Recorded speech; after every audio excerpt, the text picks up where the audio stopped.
Burya abanyabwenge bafite ukuntu babaho kandi bafite ibintu baba barasetinze mu buzima bwabo kugira ngo bugende neza. Hari byinshi baba baremeye gutangamo ibitambo, na byinshi baba baremeye kucamo kugira ngo babe bagira byinshi bageraho.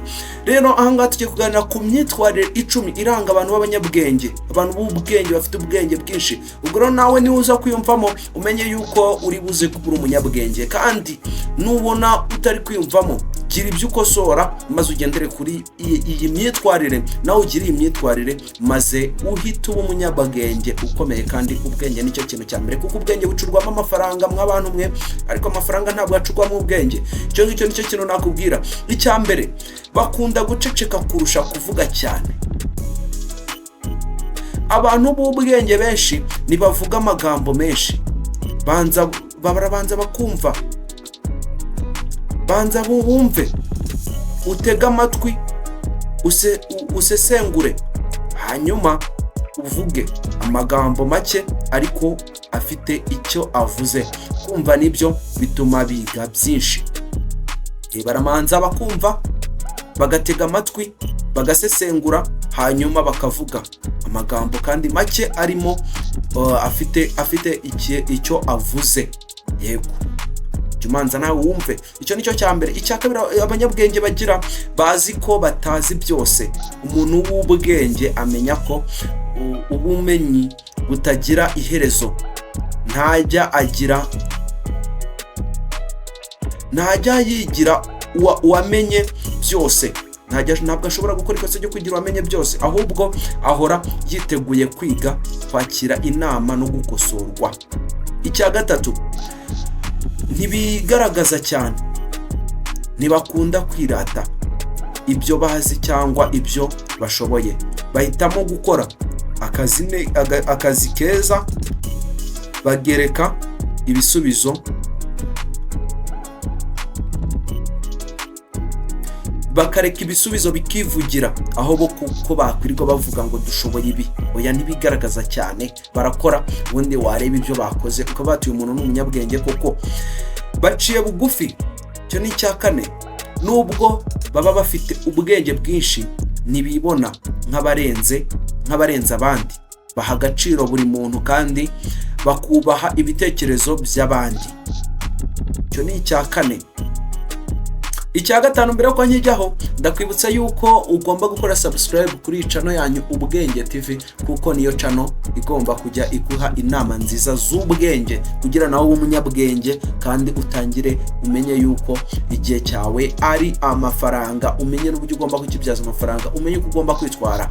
Icya gatanu rero, abanyabwenge, kiranga abanyabwenge, nucyumva ukumva nawe ugifite, umenye ko uri umunyabwenge nta kabuza. Nusanga nta gifite ukige kugira ngo umunyabwenge. Icya gatanu, bashobora kugira inshuti nke kubera ko batekereza mu buryo bwimbitse kandi butandukanye. Niboroherwa no guhuza abantu bose, no guhuza n'abantu bose. Bahitamo inshuti nke ariko z'ukuri. Icya gatandatu, bakunda kubaza ibibazo byubaka. Nibihutira kwemera ibintu byose uko byaje. Babaza ibibazo bifasha gusobanukirwa neza, gutekereza kurushaho no kubona ukuri kwihishe.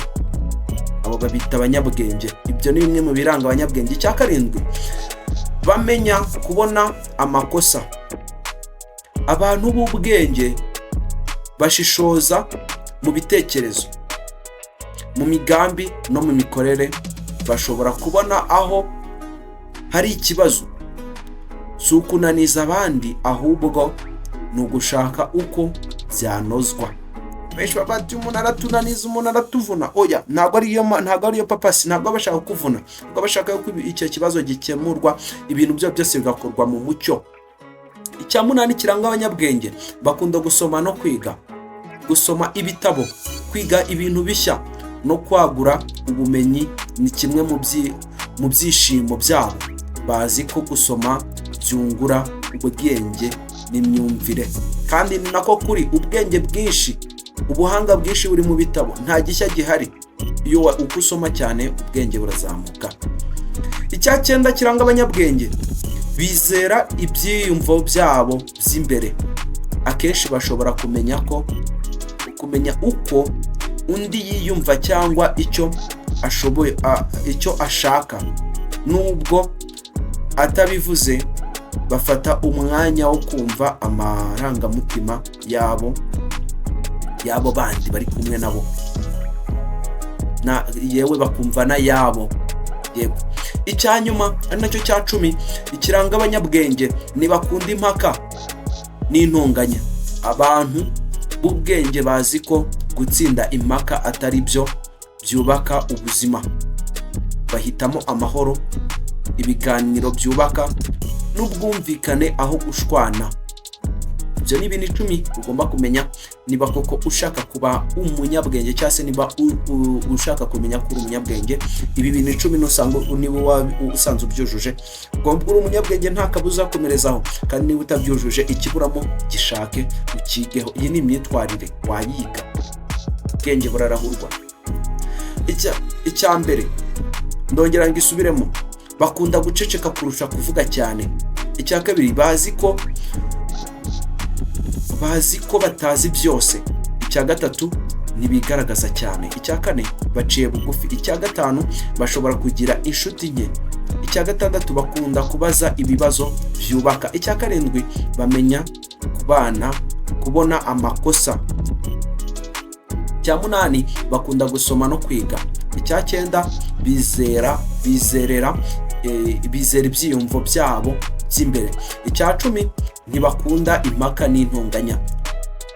Icyo nakubwira cyo rero muvandimwe, kora subscribe nutarayikora, ariko nkwibutse ko ubwenge nyabwo ntibugaragarira mu magambo menshi, ahubwo bugaragarira mu myitwarire, mu bugwaneza no mu buryo umuntu abona isi. Iyo witoje iyi myitwarire, urushaho gukura mu bitekerezo no mu buzima. Icyo nakwifuriza rero, bumunyabwenge kuko ubwenge buzagufasha, buzatuma ugera kuri byinshi. Bumunyabwenge, wige kubaho mu bwenge, wige kubaho umenya neza uwo uriwe, maze rero wige imyitwarire kuko izagufasha. Ni imyitwarire 10, nta nubwo igoye cyane. Ubwo rero zigeho kandi utangire uhinduke guhera aka kanya, ubundi ube umunyabwenge koko.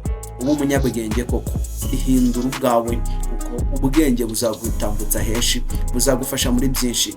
Ubwo rero icyo nababwira cyo kora subscribe, iyi ni channel yanyu rero, kugira ngo ikomeze itere imbere, nuko tugomba kugenda tuyishyigikira. Kora subscribe nutarayikora, maze namwe gukora kuri subscribe, gukora kuri like, comment yawe ni ingenzi cyane, maze rero ibintu byose bikomeze bigende neza cyane. Komeze dushyigikirane, urugamba ruracyakomeje kandi urugamba ruracyari mu mahina. Dukomeze rero tubane neza mu biganiro biri imbere. Ndabakunda cyane, Imana ikomeze barinde. Ciao, hasta la vista.